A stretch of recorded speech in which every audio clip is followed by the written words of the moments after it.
မင်္ဂလာပါခင်ဗျာ Burmese Today News ရဲ့ညပိုင်းသတင်းအစီအစဉ်လေးကိုတင်ဆက်ပေးသွားမှာပဲခင်ဗျာ ကမ္ဘာကယောဂအတွင်းဖြစ်လာတဲ့ hantavirus ပြန့်နှံ့မှုဟာနိုင်ငံ12နိုင်ငံအထိဖြစ်လာတဲ့အတွက်ကမ္ဘာနိုင်ငံအများပြားကရေးပေါ်ပြင်ဆင်မှုတွေလှုပ်ဆောင်နေပြီးအဲဒီ hantavirus ဟာမြန်မာနိုင်ငံအပါအဝင်အာဆီယံနိုင်ငံတွေကိုပါခြေဥလှည့်ချင်းချောက်လာနေတယ်ဆိုပါတယ်အကြက်ဖက်မင်းအောင်လိုင်ကဒုမတရားလူယူထားတဲ့နိုင်ငံတော်သမ္မတယာဒူးနဲ့ရုရှားနိုင်ငံရဲ့82နှစ်မြောက်ဒုတိယကမ္ဘာစစ်အောင်ပွဲနေ့အခမ်းအနားကိုတက်ရောက်ခြင်းပေမဲ့ရုရှားနိုင်ငံကသူ့ကိုဖိတ်ကြားမှုမရှိဘူးလို့ဆိုပါတယ်ဖိလစ်ပိုင်နိုင်ငံမှာကျင်းပနေတဲ့အာဆီယံအစည်းအဝေးမှာမြန်မာအရေးနဲ့ပတ်သက်ပြီးအာဆီယံအဖွဲ့အတွင်းရည်တည်ချက်2မျိုးကွဲပြားနေပြီးတော့စင်ကာပူမလေးရှားအင်ဒိုနီးရှားနဲ့တီမောနိုင်ငံတို့ကအာဆီယံဘုံသဘောတူညီချက်5ချက်ကိုကင်ဆယ်ထားပြီးထိုင်းလာအိုဗီယက်နမ်နဲ့ကမ်ဘောဒီးယားတို့ကမြန်မာကိုအာဆီယံနဲ့ပြန်ခေါ်ဖို့လိုလားနေတယ်ဆိုပါတယ်ထိုင်းနိုင်ငံရဲ့အဆိုပြုချက်အရမြန်မာအကြမ်းဖက်စစ်တပ်ရဲ့နိုင်ငံခြားရေးဝန်ကြီးကိုအာဆီယံနိုင်ငံခြားရေးဝန်ကြီးတွေကအွန်လိုင်းကနေပဲတွေ့ဆုံမှာဖြစ်တယ်လို့အာဆီယံအတွင်းရေးမှူးချုပ်ကထုတ်ဖော်ပြောဆိုလိုက်ပါတယ်။တရုတ်နိုင်ငံမှာသူတို့ရဲ့ကာကွယ်ရေးဝန်ကြီးဟောင်း2ဦးကိုတေတံချမှတ်လိုက်တဲ့တဲ့အီရန်စစ်ပွဲဒေသတွင်းမှာရှိတဲ့ပင်လယ်ကွေ့နိုင်ငံတွေကပိတ်ဆို့နေတဲ့ကမ္ဘာရေနံနဲ့စွမ်းအင်လမ်းကြောင်းဟိုမုတ်စီလကြားကိစ္စကိုကုလသမဂ္ဂ UN ကအမြန်ဖြေရှင်းပေးဖို့တောင်းဆိုလိုက်ကြတဲ့သတင်းပါဝင်ဒီနေ့ညနေခင်းသတင်းတွေကိုတင်ဆက်ပေးပါမယ်။အခုပထမဆုံးတင်ဆက်ပေးခြင်းတဲ့သတင်းကတော့ကမ္ဘာကယောဂအတွင်းဖြစ်လာနိုင်တဲ့ hantavirus ပြန့်နှံ့မှုဟာနိုင်ငံ12နိုင်ငံအထိဖြစ်လာတဲ့အတွက်ကမ္ဘာနိုင်ငံအများပြားကအရေးပေါ်ပြင်ဆင်မှုတွေလှုပ်ဆောင်နေပြီးအဲဒီ hantavirus ဟာမြန်မာနိုင်ငံအပါအဝင်အာဆီယံနိုင်ငံတွေကိုပါခြေဥလှည့်ချင်းချောက်လာနေတယ်လို့စင်ကာပူသတင်းတွေမှာဖော်ပြလာပါတယ်။ကြွက်ကနေတဆင့်ကူးဆက်ပြီးလူအချင်းချင်းကူးဆက်နေတဲ့ hantavirus ဟာကုသဆေးမပေါ်သေးပဲနိုင်ငံ12နိုင်ငံကိုအသီးသီးပြန့်နှံ့လာရမှာအာဆီယံနိုင်ငံတွေတဲကစင်ကာပူနိုင်ငံအထိရောက်လာပြီ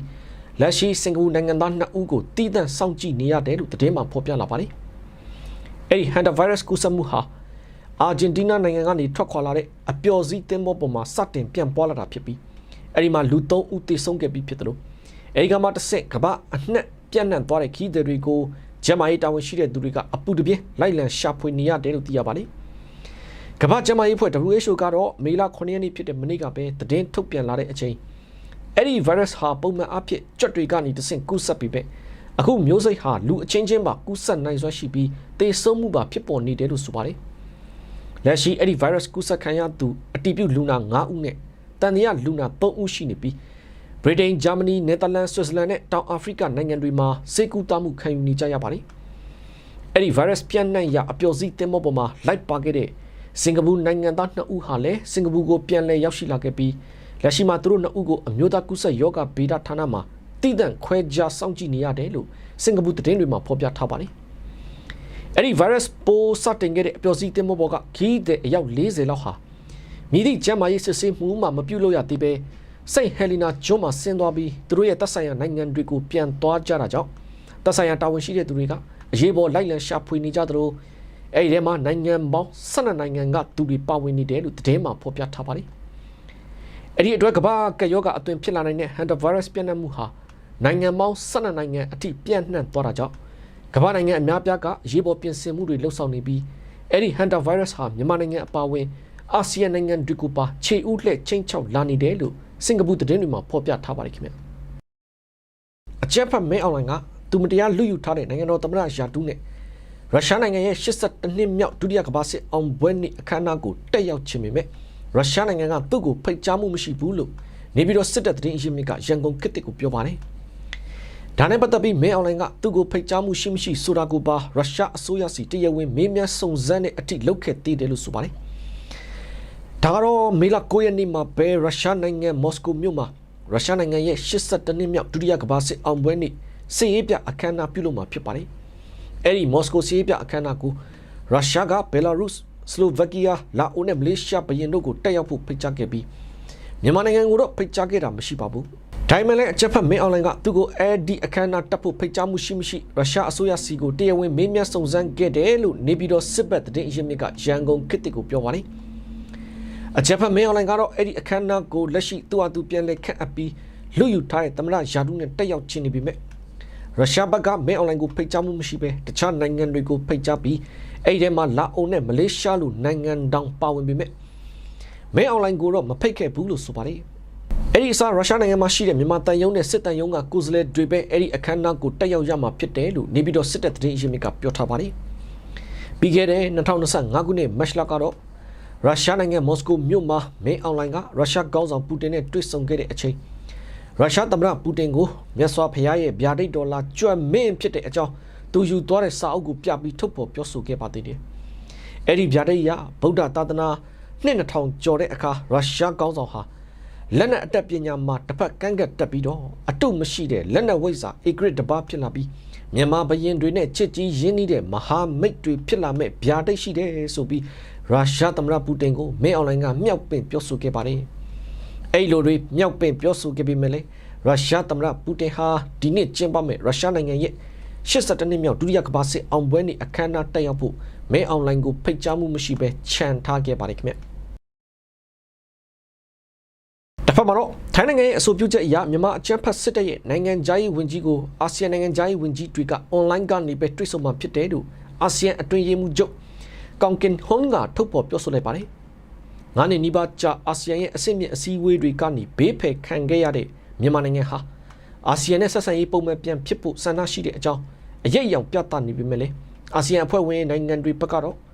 မြန်မာပြည်ပခအတွင်းအကြမ်းဖက်မှုတွေရှော့ချရေးသက်ဆိုင်သူအားလုံးတွေ့ဆုံဆွေးနွေးမှုတွေဖော်ဆောင်ရေးတွေလုပ်ပြီးတိုးတက်မှုအခြေအနေကိုသာမြင်တွေ့လိုတယ်လို့ထုတ်ဖော်ပြောဆိုထားကြပါတယ်။ပြီးခဲ့တဲ့လကမြန်မာနိုင်ငံမှာအတူရောင်ရွေးကောက်ပွဲကျင်းပပြီးတဲ့နောက်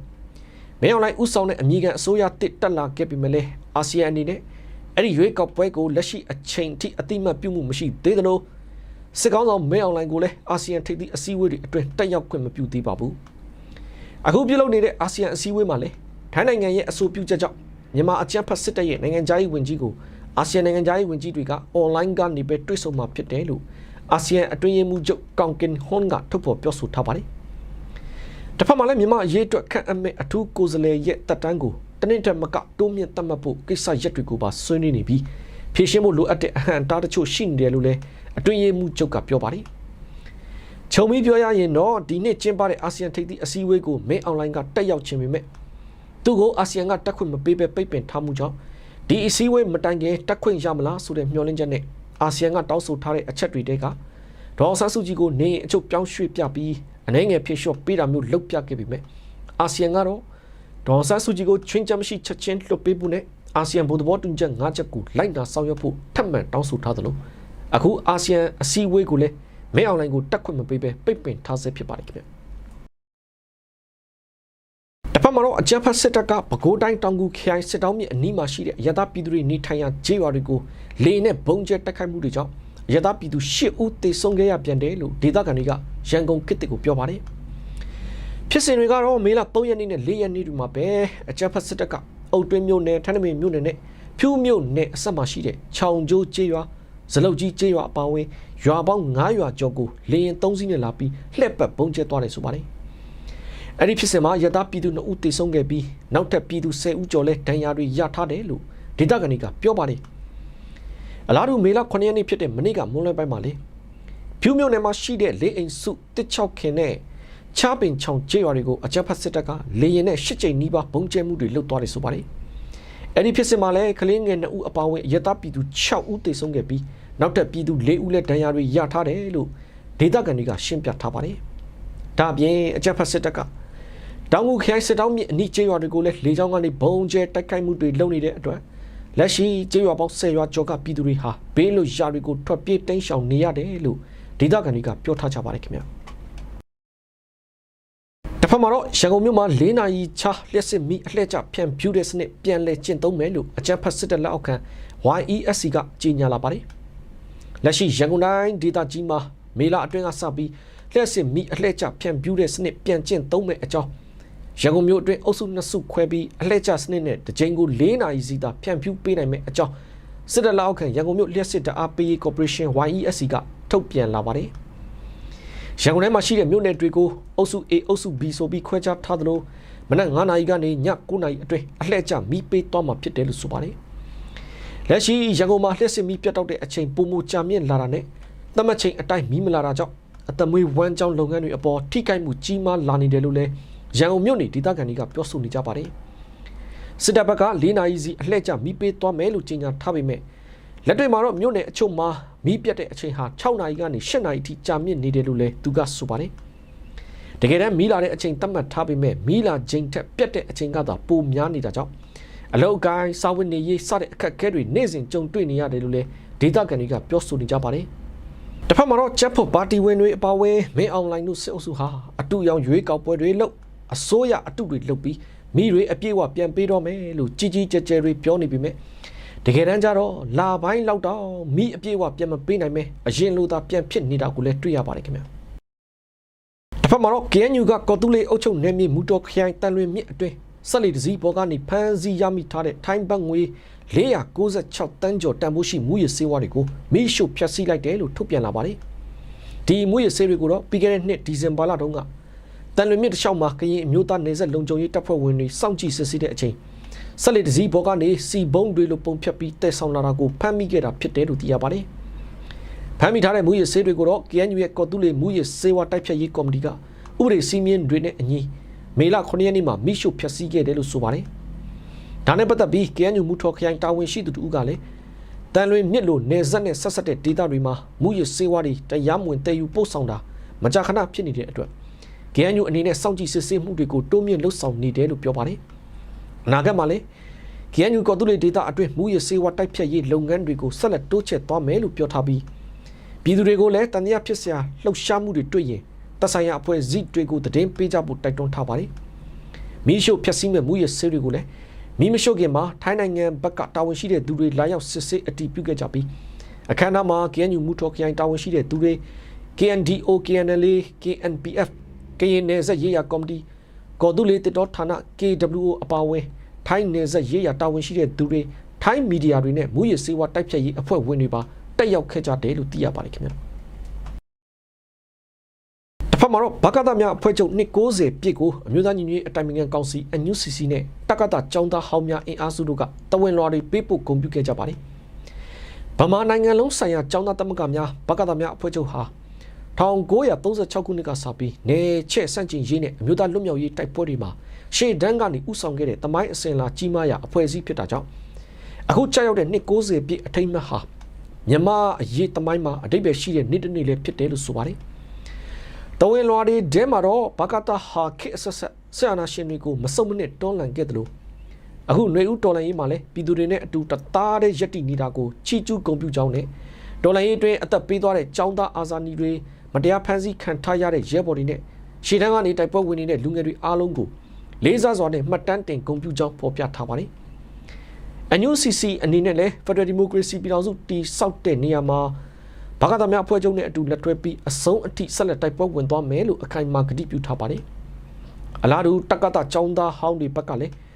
တမကစိတ်တက်ကိုဘယ်သူမှဖျက်ဆီးလို့မရနိုင်တဲ့အကြောင်းနဲ့ပြည်သူအရေးတော်ပုံဟာမှုချအောင်မြင်ရမယ်လို့တဝန်လွှာမှာဖော်ပြထားပါတယ်။ဘကသများအဖွဲ့ချုပ်ကလည်းသူတို့ရဲ့290ပြည့်အထိမ်းအမှတ်ထုတ်ပြန်ချက်မှာဖြတ်တန်းလာခဲ့တဲ့တမိုင်းတစ်လျှောက်အတွင်းဒေါ်လန်ရစ်တာဝန်တွေကိုထမ်းဆောင်ရေးမိဖက်အဖွဲ့အစည်းတွေလူထုလူဒန်းစားအဖွဲ့အစည်းတွေကြားမှာအစင်မပြေမှုတွေသဘောထားကွဲလွဲမှုတွေရှိခဲ့ပူတာကိုပုံပွင့်လင်းလင်းဝန်ခံထုတ်ပြန်ထားပါတယ်။အခုလို290ပြည့်အချိန်မှာတော့အဲ့ဒီအတိတ်ကအစင်မပြေမှုအားလုံးကိုခြံထားခဲ့ပြီးရှေ့ဆက်ရမယ့်တိုက်ပွဲတွေမှာအင်အားစုအားလုံးနဲ့ရန်သူကိုအနိုင်တိုက်နိုင်မှုအတွက်သာတမကရဲ့မျိုးဆက်တစ်တွေအတွက်လက်ဆင့်ကမ်းကျင်တဲ့သဘောထားဖြစ်ပြီးအားလုံးကလည်းဒီလိုညီညွတ်တဲ့စိတ်ဓာတ်နဲ့စူးစီးမိကြလိမ့်မယ်လို့မျှော်လင့်ကြောင်းထည့်သွင်းဖော်ပြထားပါသေးတယ်ခင်ဗျာတဖက်မှာတော့အကြမ်းဖက်စစ်တပ်ကဖားကန့်မြို့နယ်မှာရှိတဲ့ကြောက်စိမ်းကမ်ပဏီလုပ်ကွက်တစ်ခုကိုလေကြောင်းကနေပုံကျဲသွားပြန်တယ်လို့ကြောက်ကြီးမြို့နယ်မှာလည်းအကြမ်းဖက်စစ်တပ်ရဲ့တိုက်ခိုက်မှုကြောင့်အပွားအိုတအုပ်ဒဏ်ရာရထားပြီးဖုံးကြီးကျောင်းနဲ့နေအိမ်တွေလည်းပျက်စီးထားပြန်တယ်လို့ဒေတာတွင်းသတင်းရင်းမြစ်တွေကပြောထားကြပါတယ်။ကချင်ပြည်နယ်ဖားကန့်မြို့နယ်ကဖြစ်စဉ်ဆိုရင်ဒီကနေ့မေလ10ရက်နေ့မနက်ပိုင်းမှာပဲလုံခင်းကျေးရွာအုပ်စုရတနာမြေအတွင်းမှာရှိတဲ့မြဥယျာဉ်ကမ်ပဏီကြောက်စိမ်းလုပ်ကွက်ကိုစစ်တပ်ကလေကြောင်းကနေပုံကျဲသွားတယ်ဆိုပါတယ်။ဒါအပြင်တစ်ဖက်ကမော်စီစာဖျားကုန်းတာယာကုန်းနဲ့မလောင်မော်အနီးတစ်ဝိုက်တွေမှာလည်းစစ်တပ်ကလေကြောင်းတိုက်ခိုက်မှုတွေလုပ်သွားတယ်လို့ဖားကန့်သတင်းရင်းမြစ်ကပြောထားပါသေးတယ်။လောလောဆယ်အဲ့ဒီဘက်ကထိခိုက်မှုအခြေအနေတွေကိုဆက်လက်အတည်ပြုနေစေဖြစ်ပြီးလေယာဉ်တွေကလည်းပြန်ဝဲနေတဲ့အတွက်ဒေသခံပြည်သူတွေကတော့စိုးရိမ်စိတ်နဲ့တတိထားနေထိုင်နေရတယ်လို့လည်းပြောပါတယ်။အလားတူပဲခူးတိုင်းကြောက်ကြီးမြို့နယ်မှာလည်းမေလ9ရက်နေ့ကပဲအကြမ်းဖက်စစ်တပ်ကနွားရီချောင်းချေးရွာကိုလေကြောင်းကနေဘုံကျဲတိုက်ခိုက်သွားပြီးအဲ့ဒီဖြစ်စဉ်မှာတော့အသက်89နှစ်အရွယ်အဖွားအိုတဦးတန်ရာရထားတဲ့အပြင်နေအိမ်တွေလည်းပျက်စီးထားတယ်လို့ KNU ကထုတ်ပြန်ထားပါတယ်။အလားတူမေလ3ရက်နေ့ကလည်းထီဒေါ်လေးဘက်ကိုအကြမ်းဖက်စစ်တပ်ကလေယာဉ်နဲ့ဘုံကျဲသွားမှုကြောင့် အဲ့ဒီဖြစ်စဉ်မှာလည်းအသက်56နှစ်အရွယ်ပြည်သူဦးတန်ရာရခဲ့ပြီးတောင်ခင်ချေရွာဖုန်ကြီးကျောင်းလည်းပျက်စီးထားတယ်လို့သိရပါတယ်ခင်ဗျတစ်ဖက်မှာတော့မလေးရှားနိုင်ငံအတွင်းတရားမဝင်ဝင်ရောက်လာတဲ့မြန်မာနိုင်ငံသား9ဦးနဲ့မလေးရှားရင်မောက်တဦးဖမ်းဆီးခံရတယ်လို့အာဏာပိုင်တွေကထုတ်ပြန်လာပါတယ်ဖြစ်စဉ်ကတော့မေလ9ရက်နေ့ကပဲမလေးရှားနိုင်ငံဝါကာဘာရူနယ်မြေမှာကင်းလှည့်နေတဲ့ထောက်လန်းရေးအဖွဲ့ကမတင်ငါဘွဲရရင်တစည်းကိုစစ်ဆေးရာကနေတရားမဝင်ဝင်ရောက်လာတဲ့မြန်မာနိုင်ငံသား9ဦးနဲ့အတူမလေးရှားနိုင်ငံသားရင်မောက်တဦးကိုပါဖမ်းဆီးရမိခဲ့တာဖြစ်တယ်လို့ဆိုပါတယ်လက်ရှိမှာတော့ဖမ်းဆီးရမိတဲ့သူတွေကိုမလေးရှားအာဏာပိုင်တွေက IPD တွန်ပတ်ရက်စကန်ကိုလွှဲပြောင်းပေးအပ်ခဲ့ပြီးလူဝင်မှုကြီးကြပ်ရေးဥပဒေလူကုန်ကူးမှုတားဆီးကာကွယ်ရေးဥပဒေတွေနဲ့အမှုဖွင့်ထားတယ်လို့ပြောပါတယ်ကနဦးစစ်ဆေးချက်တွေအရဖမ်းဆီးရမိထားတဲ့တရားမဝင်မြန်မာနိုင်ငံသားတွေဟာထိုင်းနိုင်ငံကနေတစ်ဆင့်မလေးရှားနိုင်ငံကိုလှေနဲ့အရင်ဆုံးဝင်ရောက်လာပြီးမှစားတောက်ဆိုင်မှာအလုပ်လုပ်ဖို့အတွက်ကားနဲ့တစ်ဆင့်သွားတဲ့အချိန်အခုလိုဖမ်းဆီးရမိခဲ့တာဖြစ်တယ်လို့မလေးရှားအာဏာပိုင်တွေကထုတ်ပြန်ထားပါတယ်ရေမောင်းဖြစ်သူရဲ့ဝန်ခံချက်အရသူဟာအခုမေလအတွင်းမှာတင်၄ချိန်တိုင်လူပို့ဆောင်ပြီးခဲ့ပြီးတစ်ချိန်ကို ringgit 800ရရှိတဲ့အကြောင်းထွက်ဆိုခဲ့တယ်လို့ပြောပါတယ်လူသမားတွေအနေနဲ့ကတော့အလုပ်ရဖို့အတွက်အရင်ဆုံး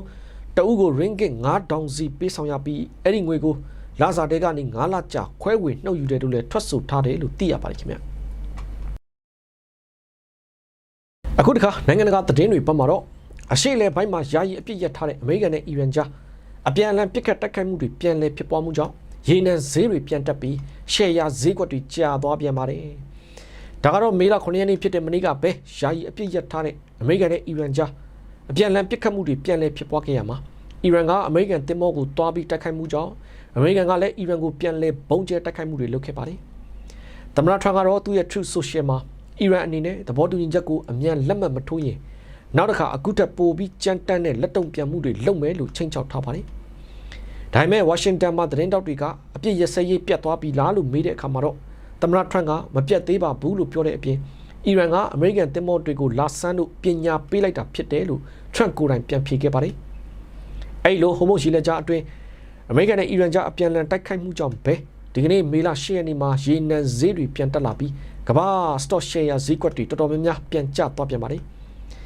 ်ဒီဖြစ်စဉ်မတိုင်ခင်တပတ်အတွင်းမှာတော့စစ်ပွဲပြီးတော့မယ်ဆိုတဲ့မျှော်လင့်ချက်ကြောင့်10ရာခိုင်နှုန်းလောက်အထိကျဆင်းခဲ့တဲ့ရေနံဈေးဟာဒီကနေ့မှာတော့1ရာခိုင်နှုန်းကျော်ပြန်တက်လာပြန်တာပါဒါဟာကမ္ဘာလောင်စာဆီ9ပုံတပုံဖြတ်တန်းရဟိုမုတ်ရေလက်ကြားပြန်ပွင့်ဖို့နှောင့်နှေးသွားမှာကိုစိုးရိမ်ကြလို့ဖြစ်ပါတယ်ဒီကနေ့အာရှဈေးကွက်တွေဖြစ်တဲ့တောင်ကိုရီးယားဆိုးဂျပန်တိုကျိုဟောင်ကောင်စင်ကာပူနဲ့ဂျကာတာရှယ်ယာဈေးကွက်တွေအားလုံးအနီအောင်ပြပြီးကျဆင်းခဲ့တယ်လို့အမေရိကန်ရှယ်ယာဈေးကွက်လည်းအနည်းငယ်ကျသွားပါတယ်လက်ရှိမှာအီရန်စစ်ပွဲပြီးဖို့နှီးစပ်နေပြီလို့ထင်ရပေမဲ့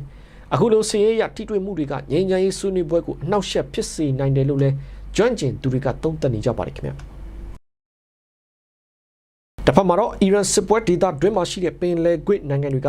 ကပိတ်ဆို့နေတဲ့ကမ္ဘာရေနံနဲ့စွမ်းအင်လမ်းကြောင်းဟိုမုတ်ရေလက်ကြားကိစ္စကိုကုလသမဂ္ဂ UN ကအမြန်ဖြေရှင်းပေးဖို့တောင်းဆိုလိုက်ကြပါတယ်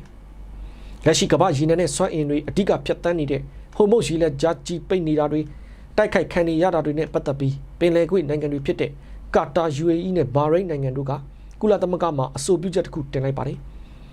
အီရန်ကိုတိုက်ခိုက်မှုတွေရခိုင်မှုတင်မောတွေကိုတိုက်ခိုက်နေတာတွေအပြင်တရားမဝင်လမ်းခွန်ကောက်နေတာတွေကိုပါချက်ချင်းရပ်ဖို့တောင်းဆိုထားပါတယ်ဒါအပြင်ဟိုမုတ်ရေလက်ကြားမှာမိုင်းတွေဖယ်ပေးဖို့အပြင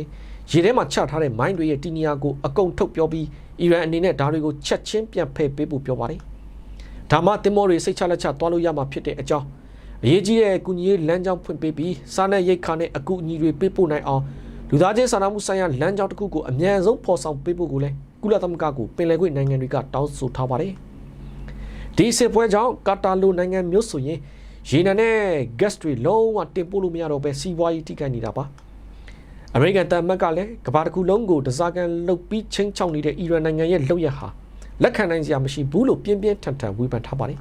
အီရန်နိုင်ငံသားဝန်ကြီးကတော့စစ်ပွဲကိုအရင်ရပ်ဖို့နဲ့အီရန်အပေါ်ပိတ်ဆို့ထားတာတွေအရင်ဖယ်ရှားပေးဖို့တောင်းဆိုထားပြီးဒါမှသာအဲ့ဒီရေလက်ကြားဟာပုံမှန်အတိုင်းပြန်ဖြစ်မယ်လို့တုံ့ပြန်ထားပါတယ်ပင်လယ်ကွေ့နိုင်ငံတွေကအရင်လကလည်းအခုလိုအဆိုပြုချက်ကိုကုလသမဂ္ဂမှာတင်ခဲ့သေးပြီးအဲဒီတုန်းကတော့အဆိုပြုချက်ကိုရုရှားနဲ့တရုတ်ကဗီတိုအာဏာနဲ့ပယ်ချခဲ့မှုပါတယ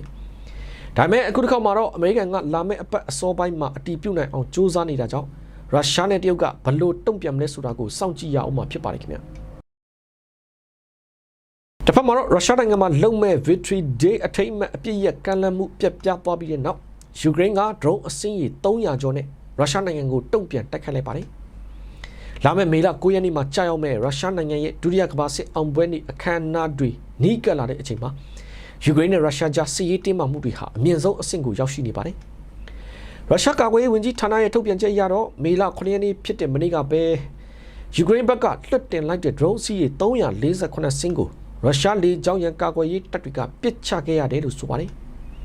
်ဒါဟာရုရှားကျူးကျော်စစ်စတင်ကတည်းကယူကရိန်းနိုင်ငံရဲ့ဒုတိယမြောက်အကြီးမားဆုံးလေကြောင်းတိုက်ခိုက်မှုပဲဖြစ်ပါတယ်ဒီ drone တွေဟာမော်စကိုမြို့အပါအဝင်ရုရှားဒေသပေါင်း20ကျော်ကိုပစ်မှတ်ထားခဲ့တာပါဒီတိုက်ခိုက်မှုကြောင့်မော်စကိုမြို့ကအဓိကလေဆိပ်3ခုမှာလေကြောင်းခီးစဉ်ပေါင်း100နီးပါးလောက်နောက်ကျတာဒါမှမဟုတ်ဖျက်သိမ်းတာတွေလုပ်ခဲ့ရပါတယ်ရုရှားကတော့သူတို့ရဲ့ Victory Day အတွက်တောက်ကြတဲ့စနေနေ့တွေမှာတစ်ဖက်သက်အပြစ်ရမယ်လို့ကြေညာခဲ့ပါတယ်ယူကရိန်းဘက်ကလည်းအင်္ဂါနေ့ကတည်းကအပြစ်ရဖို့အဆင့်သင့်ရှိတဲ့အကြောင်းတုံ့ပြန်ခဲ့ပေမဲ့ရုရှားဘက်ကတော့ယူကရိန်းရဲ့ပြောဆိုချက်ကိုဂရုမစိုက်ဘဲရတာနေမီတွေကိုဇက်တိုက်ဘုံကျဲတိုက်ခိုက်နေတယ်လို့သမ္မတဇလန်စကီကဆိုထားပါတယ်အဲဒါကြောင့်ယူကရိန်းကလည်းရုရှားကအပြစ်ရဖို့ပြောတဲ့အချိန်မှာ drone တွေနဲ့တုံ့ပြန်တိုက်ခိုက်ခဲ့တာဖြစ်ပါတယ်ဒါတော့စေမေလ9ရက်နေ့မှာကျင်းပမဲ့ရုရှားအောင်ပွဲနေ့အခမ်းအနားဟာအရင်နှစ်တွေနဲ့မတူပဲထူးထူးခြားခြားပြောင်းလဲမှုတွေရှိနေပါတယ်နှစ်ပေါင်း20အတွင်းပထမဆုံးအကြိမ်ဖြစ်မော်စကိုမြို့ကစစ်ရေးပြအခမ်းအနားမှာတင်ကားတွေဒုံးကျည်တွေနဲ့စစ်ရေးအသုံးဆောင်တွေကိုထည့်သွင်းပြသမှာမဟုတ်တော့ပါဘူးဒါဟာယူကရိန်းရဲ့ drone တိုက်ခိုက်မှုဒဏ်ကိုစိုးရိမ်ရတဲ့အခြေအနေကြောင့်လို့သိရပါတယ်လက်ရှိမှာတော့ယူကရိန်းမျိုးသားလုံခြုံရေးအဖွဲ့ခေါင်းဆောင်ဟာအမေရိကန်ကိုရောက်ရှိနေပြီးထရန့်အစိုးရအဖွဲ့နဲ့တွေ့ဆုံမှုပြင်ဆင်နေသလိုရုရှားဘက်ကလည်းဘယ်လာရုစ်လာအိုနဲ့မလေးရှားဘရင်တို့ကိုအောင်ပွဲနေ့အခမ်းအနားတက်ရောက်ဖို့ဖိတ်ကြားထားပါတယ်ခင်ဗျတစ်ဖက်မှာတော့မြောက်ကိုရီးယားကတောင်ကိုရီးယားမြို့တော်ဆိုးမြို့ကိုချိန်ထားတဲ့အမြောက်အသစ်တွေတက်ဆင်တော့မယ်လို့ချိန်ချလာပါတယ်တောင်ကိုရီးယားခေါင်းဆောင်ကင်ဂျုံအန်ကတောင်ကိုရီးယားမြို့တော်ဆိုးကိုအလွယ်တကူပြစ်နိုင်တဲ့တာဝေးပစ်အမြောက်စနစ်အသစ်တွေကိုနေဆက်မှာဒီနှစ်အတွင်းအပြီးတက်ဆင်ဖို့အမိန့်ပေးလိုက်ပါတယ်မြောက်ကိုရီးယားခေါင်းဆောင်ကင်ဂျုံအန်ကပြီးခဲ့တဲ့ဗုဒ္ဓဟူးနေ့ကမှလက်နက်စက်ရုံကိုကိုယ်တိုင်တွားစစ်ခဲ့တာပါအဲ့ဒီအမြောက်တွေကမိုင်40နီးပါးအထိပြစ်နိုင်တာကြောင့်နေဆက်နဲ့တိတ်မဝေးတဲ့တောင်ကိုရီးယားနိုင်ငံဆိုးမြို့အတွက်တကယ့်ကိုအန္တရာယ်ကြီးတဲ့ချင်းချောက်မှုဖြစ်လာနေတယ်ဆိုပါတယ်အမြောက်တွေမကပဲမြောက်ကိုရီးယားရဲ့အဆင့်မြင့်ဆုံးနဲ့အကြီးမားဆုံးဖြစ်မဲ့စစ်သင်းဘောကိုလည်းလာမဲ့ဇွန်လတဲမှာရေတပ်ကိုလွှဲပေးတော့မယ်ဆိုပါတယ်ကင်ဂျုံအန်ကသူ့သမီးကိုပါခေါ်ပြီးအဲ့ဒီသင်းဘောပေါ်မှာစမ်းသပ်မောင်းနှင်တာတွေကိုပါတွားကြည့်ခဲ့ပါသေးတယ်မြောက်ကိုရီးယားကသူတို့ရဲ့ဖွဲ့စည်းပုံအခြေခံဥပဒေထဲမှာလဲကိုရီးယားနှစ်နိုင်ငံငြိမ်းချမ်းစွာပြန်ပေါင်းစည်းရေးဆိုတဲ့စကားလုံးတွေကိုလည်းအကုန်လုံးပယ်ဖျက်လိုက်ပါတယ်။ဒါအပြင်ကင်ဂျုံအန်ကတောင်ကိုရီးယားကိုသူတို့ရဲ့နံပါတ်1ရန်သူတော်အဖြစ်ပြောင်းတင်းသတ်မှတ်လိုက်ပြီးဆွေးနွေးပွဲတွေအားလုံးကိုလည်းကြောခိုင်းထားပါတယ်။အဲဒီလိုအခြေအနေတွေမှာပဲမြောက်ကိုရီးယားကတောင်ကိုရီးယားမြို့တော်ဆိုးမြို့ကိုချိန်ထားတဲ့အမြောက်အသစ်တွေတက်ဆင်တော့မယ်လို့ချိန်ချောက်လာတာဖြစ်ပါတယ်ခင်ဗျာ။တစ်ဖက်မှာတော့ဖိလစ်ပိုင်နိုင်ငံမှာကျင်းပနေတဲ့အာဆီယံအစည်းအဝေးမှာမြန်မာအရေးနဲ့ပတ်သက်ပြီးအာဆီယံအဖွဲ့အတွင်းရပ်တည်ချက်2မျိုးကွဲပြားနေပြီးတော့စင်ကာပူမလေးရှားအင်ဒိုနီးရှားနဲ့တီမောနိုင်ငံတို့ကအာဆီယံဘုံသဘောတူညီချက်5ချက်ကိုကင်ဆွဲထားပြီးထိုင်းလာအိုဗီယက်နမ်နဲ့ကမ္ဘောဒီးယားတို့ကမြန်မာကိုအာဆီယံနဲ့ပြန်ခေါ်ဖို့လိုလားနေတယ်လို့စင်ကာပူ The Straits Times သတင်းကဖော်ပြလာပါတယ်မေလ6ရက်နေ့ကနေ9ရက်နေ့အထိကျင်းပနေတဲ့အာဆီယံထိပ်သီးအစည်းအဝေးနဲ့ဆက်ဆက်အစည်းအဝေးတွေမှာမြန်မာအရေးကအဓိကအကြောင်းအရာအဖြစ်ပါဝင်နေပြီးမပြေလည်သေးတဲ့အချက်အတဲနဲ့ရှေ့မတိုးတာတဲ့အခြေအနေရင်ဆိုင်နေရတယ်လို့ဆိုပါတယ်အာဆီယံအနေနဲ့မြန်မာနိုင်ငံကိုအဖွဲ့ရဲ့အစစ်မြစ်အစည်းအဝေးတွေပြန်လည်ဖိတ်ခေါ်ဖို့တင့်မတင်ဆိုတဲ့မိကုံမှာအဖွဲ့အတွင်းသဘောထားကွဲလွဲမှုတွေရှိနေပြီးရပ်တည်ချက်2မျိုးကွဲပြားနေတယ်လို့ဆိုထားပါတယ်စင်ကာပူမလေးရှားအင်ဒိုနီးရှားနဲ့တီမောနိုင်ငံတွေကတော့မြန်မာနိုင်ငံမှာစစ်မှန်တဲ့တိုးတက်မှုတွေမတွေ့ရသေးသရွေ့ဘုံသဘောတူညီချက်5ချက်အတိုင်းပြက်ပြက်သားသားဆက်လက်ရပ်တည်ဖို့လိုလားကြတယ်လို့သိရပါတယ်တစ်ဖက်မှာတော့ထိုင်းနိုင်ငံလိုနေဆက်ချင်းထိစပ်နေတဲ့နိုင်ငံကလက်တွေ့ကျတဲ့အကျိုးစီးပွားနဲ့နေဆက်လုံခြုံရေးအတွက်မြန်မာနိုင်ငံကိုအာဆီယံနဲ့ပြန်ခေါ်ဖို့ဆန္ဒရှိနေပြီးသူလိုပဲကမ္ဘောဒီးယားလာအိုနဲ့ဗီယက်နမ်တို့ကလည်းပျော့ပြောင်းတဲ့လမ်းကြောင်းကိုထောက်ခံတဲ့လက္ခဏာရှိနေတယ်လို့စင်ကာပူ The Straits Times သတင်းကဖော်ပြထားပါတယ်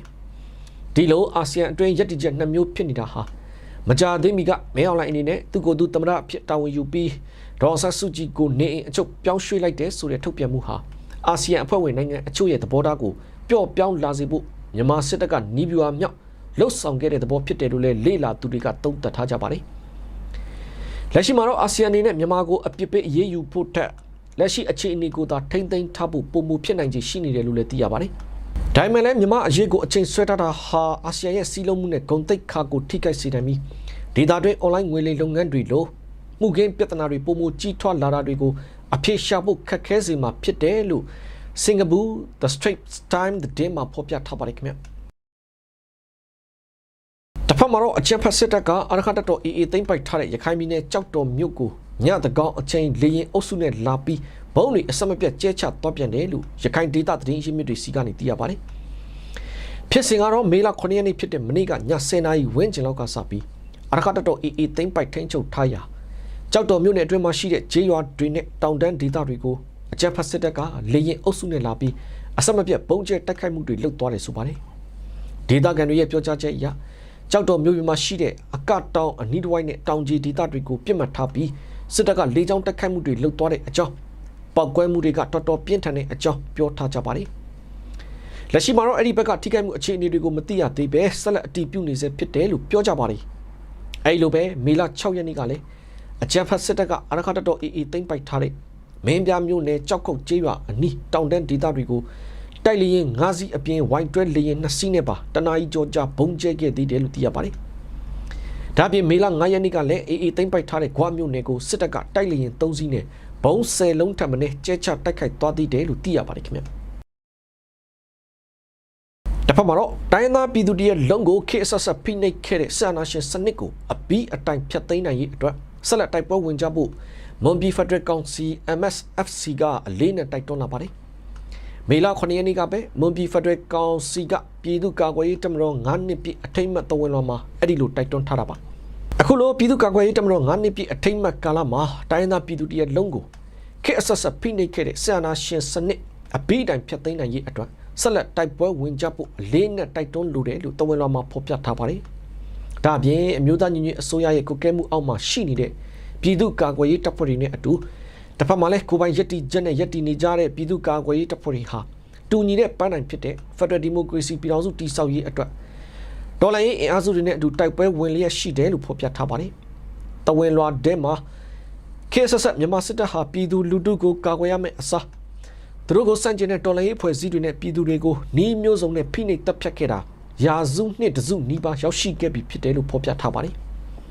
2021ခုနှစ်ဆန္ဒသိမ်းပြီးနောက်မှာလေအရင်ကတိုင်းသားပြည်သူတွေကိုဖိနှိပ်တပ်ဖြတ်ခဲ့တဲ့မြန်မာစစ်တပ်ဟာဒီချိန်မှာဗမာပြည်သူအများစုကိုပါတိုင်းရင်းသားတွေနီးတူဖိနှိပ်တပ်ဖြတ်မှုတွေအပြင်းထန်လုပ်လာတဲ့အတွက်ဆန္ဒရှင်စနစ်ကနေလွတ်မြောက်ဖို့အားလုံးအတူတူကပူးပေါင်းပြီးဆက်လက်တိုက်ပွဲဝင်ကြရမှာဖြစ်တယ်လို့မွန်ပြည်ဖက်ဒရယ်ကောင်စီကတဝန်လာမှာဖော်ပြထားပါတယ်ခင်ဗျတဖက်မှာတော့တင်းတိုင်းလောင်းလုံးမြို့နယ်မှာဆလန်ချေရွာဘက်ဆင်းလာတဲ့အကြမ်းဖက်စစ်တပ်စစ်ကြောင်းကိုတော်လိုင်းရေးတပ်တွေကကြားဖြတ်တိုက်ခိုက်မှုအတွင်းစစ်တပ်ဘက်ကတပ်သား2ဦးကတော့ပွဲချင်းပြီးတွေကိုတိတ်ကုန်ကြပြီးတနက်နဲ့ခဲရန်အချုပ်ကိုပါသိမ်းဆီးရရှိခဲ့တယ်လို့ဒုရကစစ်ကြောင်းအဖွဲ့တာဝန်ရှိသူတို့ကရန်ကုန်ခေတ်ကိုပြောပါတယ်ဖြစ်စဉ်ကတော့မေလ6ရက်နေ့မနက်ပိုင်းကပဲလောင်းလုံးမြို့နယ်ကစစ်တပ်ရဲ့လက်ခတ်တောင်တာဝါတိုင်းစခန်းကုန်းကနေဆလန်ချေရွာအတွင်းဆင်းလာတဲ့စစ်တပ်စစ်ကြောင်းကိုတော်လိုင်းရေးတပ်တွေကလမ်းကနေအသက်ဆောင်ပြီးကြားဖြတ်တိုက်ခိုက်ခဲ့တယ်ဆိုပါတယ်အဲ့လိုတိုက်ခိုက်မှုအတွင်းစစ်တပ်ဘက်ကတပ်သား2ဦးကတော့ပြစ်ခတ်မှုတွေဂျာမာတင်ဘွဲချင်းပြီးတွေကိုတေကုန်ကြပြီးနောက်တက်တန်းရရတဲ့သူတွေပါရှိသွားတယ်ဆိုပါတယ်အဲ့နောက်တော်လိုင်းရေးတပ်တွေကပြစ်ခတ်မှုဖြစ်ပွားရနေရာကနေ MA3 တနက်တလက် MA ကြီးပေါက်၄ခုနဲ့ကြီးစံအတောင့်100ကိုပါတင်စီရရှိခဲ့သေးတယ်လို့ဒုရကစစ်ကြောင်းအဖွဲ့တာဝန်ရှိသူကပြောထားပါတယ်လက်ရှိလောင်းလုံးမြို့နယ်မှာဒေါ်လာရေးတပ်တွေထိန်းချုပ်ထားတဲ့နေမြေနဲ့စစ်တပ်ကတပ်ဆွဲထားတဲ့နေရာတွေဆိုတာမျိုးနှစ်ဖက်ရှိနေပြီးစစ်တပ်ကလည်းဒေါ်လာရေးတပ်တွေရဲ့နေမြေတွေကိုရရင်ရသလိုစစ်ကြောင်းထိုးတာတွေလုပ်လို့ရှိသလိုဒေါ်လာရေးတပ်တွေကလည်းအဲ့ဒီစစ်တပ်စစ်ကြောင်းတွေကိုအခုလိုပဲတံပြန်တက်ခိုက်ချေမှုမှုတွေဟာအမြဲလိုရှိနေတယ်လို့ဒေတာတွင်းသတင်းရင်းမြစ်ကပြောထားပါသေးတယ်ခင်ဗျတစ်ဖက်မှာတော့ပဲခူးတိုင်းဖြူးမြို့နယ်မှာအကြမ်းဖက်စစ်တပ်ကတစ်ချောက်ခင်ဂျေးရွာနဲ့ရှားပင်ညောင်ဂျေးရွာဆက်လီစိတ်ကိုလေနဲ့လာပြီးဘုံကျဲသွားမှုကြောင့်ရသပြည်သူ4ဦးတေဆုံးခဲ့ရပြန်တယ်လို့ဒေသခံတွေကရန်ကုန်ခေတ်ကိုပြောပါတယ်ဖြစ်စဉ်ကတော့မေလ9ရက်နေ့ဖြစ်တဲ့မနေ့ကမွန်းလွဲပိုင်းမှာပဲအကြမ်းဖက်စစ်တပ်ကဖြူးမြို့နယ်မှာရှိတဲ့ရသပြည်သူတွေနေထိုင်ရာတစ်ချောက်ခင်ကျေးရွာနဲ့ရှောင်းပင်ညောင်ကျေးရွာဆက်လီစိတ်ကိုဘာတိုက်ပွဲမှမဖြစ်ပဲလေနဲ့လာပြီးဘုံကျဲသွားတယ်ဆိုပါတယ်အဲ့လိုအကြမ်းဖက်စစ်တပ်ရဲ့လေကြောင်းတိုက်ခိုက်မှုကြောင့်ဆက်လီလုတ်သားတွေဖြစ်တဲ့ကိုဇော်ဝင်းထောကိုတန်ကဲကိုဆိုင်ကိုနဲ့ကိုဝါကြီးဆိုသူတို့ပြည်သူ4ဦးတေဆုံးခဲ့ပြီးနောက်ထပ်ကိုမောင်မြင့်မတ်သဲကိုကျော်ထွန်းနဲ့ကိုအောင်ကိုလက်ဆိုသူတို့ကဒဏ်ရာတွေရထားတယ်လို့ဒေသခံတွေကနာမည်တွေနဲ့တကွပြောပြထားပါတယ်အလားတူမေလ3ရက်နေ့ကလည်းအုတ်တွင်းထန်းတပင်နဲ့ဖြူးမျိုးနယ်တွေမှာရှိတဲ့လှေဆွဲမြောင်းငါးစီလောတောင်ပုစတဲ့ကြေးရွာတွေအပါအဝင်အနီးတစ်ဝိုက်ကြေးရွာတွေကိုပါ အကြံဖတ်စစ်တပ်ကလေနဲ့လှည့်ပတ်ပုံကျဲသွားပြီးအဲ့ဒီဖြစ်စဉ်မှာလည်းရတာပြည်သူတေဆုံမှုတွေနဲ့နေအိမ်ပျက်စီးမှုတွေရှိခဲ့ပါသေးတယ်လက်ရှိအကြံဖတ်စစ်တပ်ဟာသူတို့လက်လွတ်ထားရတဲ့မြို့တွေနဲ့မြို့နယ်တွေကိုပြန်လည်လူချင်းနေတဲ့အတွက်သူတို့စစ်တပ်စစ်ကြောင်းတွေတိုးလို့မရတဲ့နေရာတွေဆိုတိုက်ပွဲနဲ့မဆိုင်လဲရတာပြည်သူတွေနေထိုင်ရာနေရာတွေကိုဒမင်က UTB အခုလိုလေကြောင်းကနေဘုံကျဲတိုက်ခိုက်မှုတွေဇက်တိုက်လုပ်နေမှုကြောင့်ရတာပြည်သူတေဆုံမှုတွေလည်းဆက်လက်မြင့်တက်နေစေပဲဖြစ်ပါတယ်ခင်ဗျာတဖက်မှာတော့မလေးရှားနိုင်ငံအတွင်းတရားမဝင်ရောက်လာတဲ့မြန်မာနိုင်ငံသား9ဦးနဲ့မလေးရှားရေမောင်းတအုပ်ဖမ်းဆီးခံရတယ်လို့အာဏာပိုင်တွေကထုတ်ပြန်လာပါတယ်ဖြစ်စဉ်ကတော့မေလ9ရက်နေ့ကပဲမလေးရှားနိုင်ငံဝါကာဘာရူနယ်မြေမှာကင်းလှည့်နေတဲ့ထောက်လန်းရေးအဖွဲ့ကမတင်ငါဘွေရရင်စည်းကိုစစ်ဆေးရာကနေတရားမဝင်ရောက်လာတဲ့မြန်မာနိုင်ငံသား9ဦးနဲ့အတူမလေးရှားနိုင်ငံသားရေမောင်းတအုပ်ကိုပါဖမ်းဆီးရမိခဲ့တာဖြစ်တယ်လို့ဆိုပါတယ်လက်ရှိမှာတော့ဖမ်းဆီးရမိတဲ့သူတွေကိုမလေးရှားအာဏာပိုင်တွေက IPD တွန်ပတ်ရက်စကန်ကိုလွှဲပြောင်းပေးအပ်ခဲ့ပြီးလူဝင်မှုကြီးကြပ်ရေးဥပဒေလူကုန်ကူးမှုတားဆီးကာကွယ်ရေးဥပဒေတွေနဲ့အမှုဖွင့်ထားတယ်လို့ပြောပါတယ်ကနဦးစစ်ဆေးချက်တွေအရဖမ်းဆီးရမိထားတဲ့တရားမဝင်မြန်မာနိုင်ငံသားတွေဟာထိုင်းနိုင်ငံကနေတဆင့်မလေးရှားနိုင်ငံကိုလှေနဲ့အရင်ဆုံးဝင်ရောက်လာပြီးမှစားတောက်ဆိုင်မှာအလုပ်လုပ်ဖို့အတွက်ကားနဲ့တဆင့်သွားတဲ့အချိန်အခုလိုဖမ်းဆီးရမိခဲ့တာဖြစ်တယ်လို့မလေးရှားအာဏာပိုင်တွေကထုတ်ပြန်ထားပါတယ်ရေမောင်းဖြစ်သူရဲ့ဝန်ခံချက်အရသူဟာအခုမေလအတွင်းမှာတင်၄ချိန်တိုင်လူပို့ဆောင်ပြီးခဲ့ပြီးတစ်ချိန်ကို ringgit 800ရရှိတဲ့အကြောင်းထွက်ဆိုခဲ့တယ်လို့ပြောပါတယ်လူသမားတွေအနေနဲ့ကတော့အလုပ်ရဖို့အတွက်အရင်ဆုံးတအုပ်ကို ringgit 9000စီပေးဆောင်ရပြီးအဲ့ဒီငွေကိုလစာတဲကနေ9လကြာခွဲဝေနှုတ်ယူတယ်လို့လည်းထွက်ဆိုထားတယ်လို့သိရပါတယ်ခင်ဗျတစ်ဖက်မှာတော့မြန်မာနိုင်ငံကိုပြည်ပကနေခွင့်နဲ့ပြန်မဲ့အလုပ်သမားတွေအနေနဲ့အခွန်ဆောင်ထားတဲ့စာရွက်စာတမ်းတွေနဲ့ပြည်တွင်းကိုငွေပြန်လွှဲထားတဲ့အထောက်အထားတွေတင်ပြမှသာတန်ယုံထောက်ခံချက်ထုတ်ပေးမယ်ဆိုပြီးအကြမ်းဖက်စစ်တပ်ရဲ့တန်ယုံတွေကအကြက်ကင်လာပြန်တယ်လို့မြန်မာလူသမားတွေကရန်ကုန်ခေတ်ကိုပြောဆိုလာပါတယ်။လက်ရှိတောင်ကိုရီးယားနိုင်ငံကပလတ်စတစ်စက်ရုံမှာအလုပ်လုပ်နေတဲ့တရားဝင်မြန်မာလူသမားတဦးကမြန်မာနိုင်ငံမှာရှိတဲ့သူ့ရဲ့မိခင်နေမကောင်းတဲ့အတွက်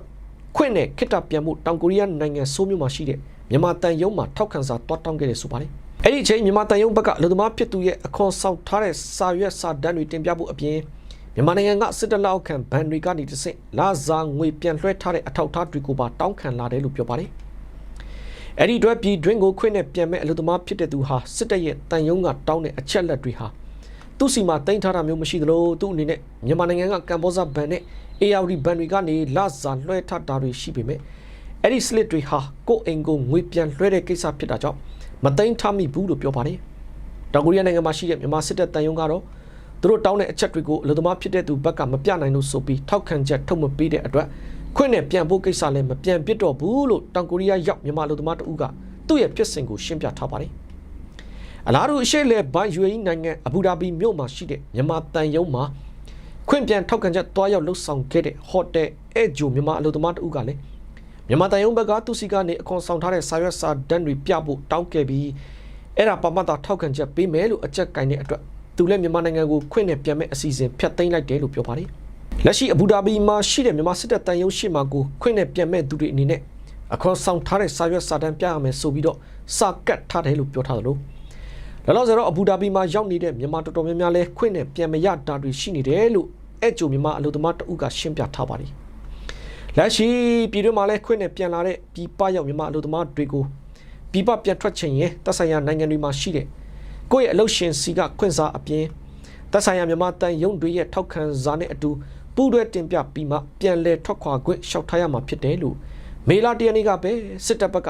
ကတင်းကျပ်တဲ့စီကံချက်တွေထုတ်ပြန်ခဲ့ပါတယ်ခင်ဗျာအခုတခါနိုင်ငံတကာသတင်းတွေပတ်မှာတော့အမေရိကန်ကကျူးဘားနိုင်ငံကိုပိတ်ဆို့အရေးယူမှုအသစ်တွေထပ်မံလုပ်လိုက်တဲ့အတွက်ကျူးဘားနိုင်ငံမှာစွမ်းအင်ငတ်မမှုဖြစ်ပေါ်နိုင်တယ်လို့တတိပေးလိုက်ပါတယ်အမေရိကန်ဆိုရဟာကျူးဘားနိုင်ငံအပေါ်လာပေါင်းများစွာကြာအောင်ဖိအားပေးနေတဲ့စစ်စင်ရေးရဲ့တစိမ့်တစ်ပိုင်းအဖြစ်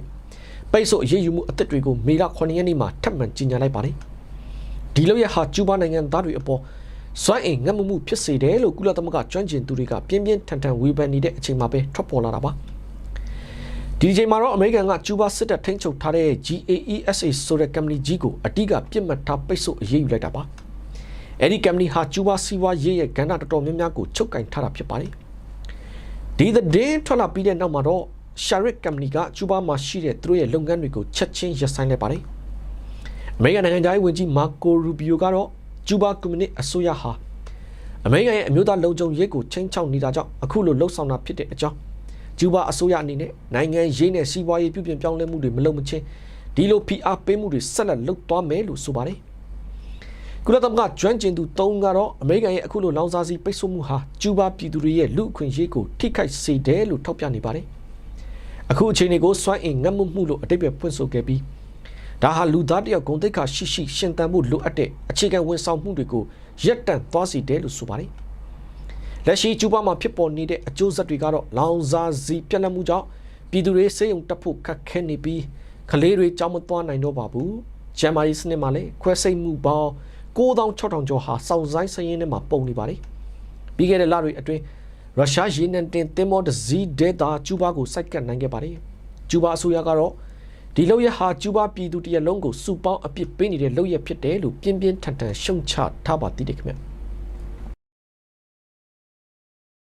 တဖက်မှာတော့တရုတ်နိုင်ငံမှာသူတို့ရဲ့ကာကွယ်ရေးဝန်ကြီးဟောင်း2ဦးကိုတေဒဏ်ချမှတ်လိုက်ပါတယ်။မေလ9ရက်နေ့မှာထွက်ပေါ်လာတဲ့တရုတ်နိုင်ငံပိုင်စင်ဝါသတင်းဌာနရဲ့ထုတ်ပြန်ချက်အရတရုတ်ကာကွယ်ရေးဝန်ကြီးဟောင်းတွေဖြစ်တဲ့ဝေဖုံးဟဲနဲ့လီရှမ်ဖူတို့2ဦးစလုံးဟာအဂတိလိုက်စားမှုလက်ပေးလက်ယူမှုတွေကြောင့်2နှစ်ဆိုင်းငံ့တေဒဏ်ချမှတ်ခံရပါတယ်။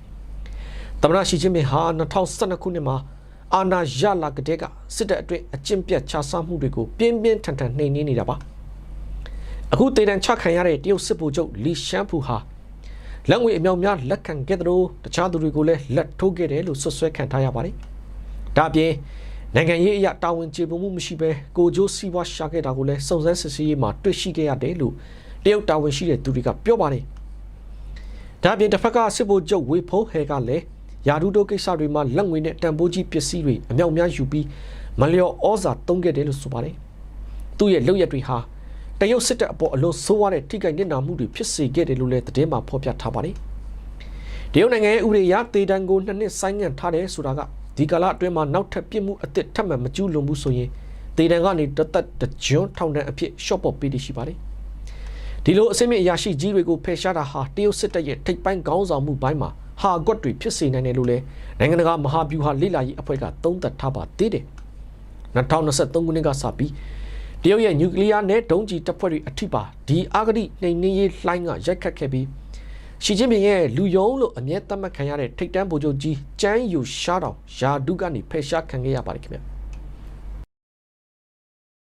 တဖက်မှာတော့ချက်နိုင်ငံမှာဘိုကိုဟာရန်အဖွဲ့ရဲ့ချုပ်ကိုတိုက်ခိုက်မှုကြောင့်စစ်ဗိုလ်ချုပ်2ဦးအပါအဝင်စစ်သားတော်တော်များများသေဆုံးခဲ့မှုကြောင့်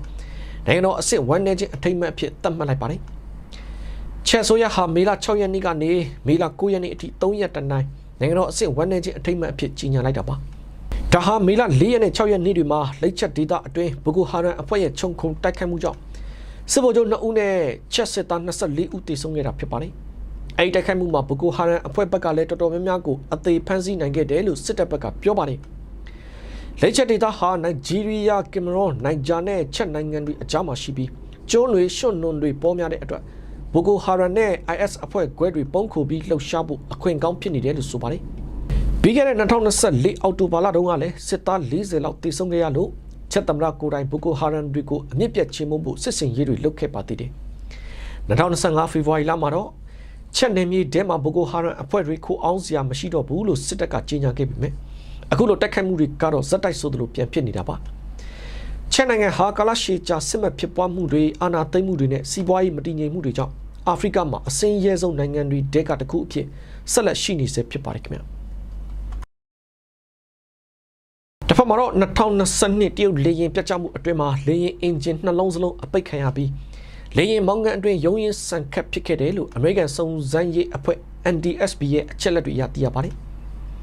2022ခုနှစ်တုန်းကတရုတ်နိုင်ငံမှာလူပေါင်း132ဦးစလုံးသေဆုံးခဲ့ရတဲ့ China Eastern လေကြောင်းလိုင်းလေယာဉ်ပြတ်ကျမှုဟာဤပညာချုပ်ရင်းချက်ထက်လေယာဉ်မောင်းကန်အတွင်းကတစုံတဦးရဲ့တမင်လှုပ်ဆောင်မှုကြောင့်ဖြစ်နိုင်တယ်ဆိုတဲ့အထောက်အထားအသစ်တွေထွက်ပေါ်လာပါတယ်။အမေရိကန်စုံစမ်းစစ်ဆေးရေးအဖွဲ့ကနေမေလ1ရက်နေ့မှာထုတ်ပြန်လိုက်တဲ့လေယာဉ်ပြန်တမ်းမှုမှတ်တမ်း Black Box အချက်လက်တွေအရအဓိကအချက်3ချက်ကိုတွေ့ရှိခဲ့ရပါတယ်။ Boeing 737 လေယာဉ်ရဲ့ engine C-base နဲ့ဟာမတော်တဆထိမိယုံနဲ့ပိတ်သွားအောင်ဒီဇိုင်းထုတ်ထားတာမဟုတ်ပါဘူး။အဲဒီ lever တွေကိုဆွဲထုတ်ပြီးမှရွှေ့လို့ရတဲ့အတွက်တစုံတဦးကတမင်တကာပိတ်ပစ်ခဲ့တာဖြစ်နိုင်ခြင်းအလွန်များတယ်လို့လေကြောင်းလုံခြုံရေးကျွမ်းကျင်သူတွေကသုံးသပ်ကြပါတယ်။ လေယာဉ်ဟာပေ2900အမြင့်ကနေရုတ်တရက်ထိုးဆင်းသွားတဲ့အပြင်360ဒီဂရီပတ်ချလဲလှိမ့်ထွက်သွားခဲ့ပါတယ်ထူးခြားတာကလေယာဉ်ထိန်းချုပ်မှုဟာတစ်ဖက်ထဲကိုချောချောမွေ့မွေ့လှိမ့်သွားတာမျိုးမဟုတ်ပဲဟိုဘက်ဒီဘက်ရိမ့်ထိုးနေတာကြောင့်လေယာဉ်မောင်းကန်ထဲမှာတယောက်ကလေယာဉ်ကိုမှောက်ချဖို့ကြိုးစားပြီးနောက်တစ်ယောက်ကပြန်ထိန်းဖို့ကြိုးစားရင်းရုံရင်းဆန်ခတ်ဖြစ်ခဲ့တဲ့လက္ခဏာတွေရှိနေတယ်လို့ကျွမ်းကျင်သူ Jeff ကဆိုပါတယ်ဒီဖြစ်ရဟာလေယာဉ်မှုကိုတေချောင်းကြံစည်မှုဖြစ်နိုင်တယ်ဆိုတဲ့တန်တရားတွေကိုပို့ပြီးခိုင်မာစေပါတယ်လေယာဉ်ပြချက်ကနီးမှာလေယာဉ်မှုတွေဘက်ကဘာပြဿနာမှတည်မပို့ခဲ့သလိုတရုတ်စုံစမ်းစစ်ဆေးရေးအဖွဲ့ကလည်းလေယာဉ်မှာဤပညာပိုင်းချုပ်ရင်းချက်မတွေ့ရဘူးလို့အစောပိုင်းမှာပြောခဲ့ပူပါတယ်ဒီလေယာဉ်ဟာကူမင်းကနေကွန်ဂျိုကိုပြန်တန်းတဲ့အချိန်တောင်ကုန်းပေါ်ကိုထိုးဆင်းသွားခဲ့တာဖြစ်ပြီးလေယာဉ်ပေါ်ပါတဲ့သူအားလုံးသိဆုံးခဲ့ပါတယ်အခုထွက်လာတဲ့ NTSB အစီရင်ခံစာဟာပြတ်ကျရတဲ့အကြောင်းရင်းကိုအဖြေရှာဖို့အရေးကြီးတဲ့အချက်လက်တွေဖြစ်ပေမဲ့တရုတ်လေကြောင်းအာဏာပိုင်ဘက်ကတော့၄နှစ်နီးပါးကြာတဲ့အထိနောက်ဆုံးအဆင့်စုံစမ်းစစ်ဆေးမှုအစီရင်ခံစာကိုထုတ်ပြန်ခြင်းမရှိသေးပါဘူးခင်ဗျာ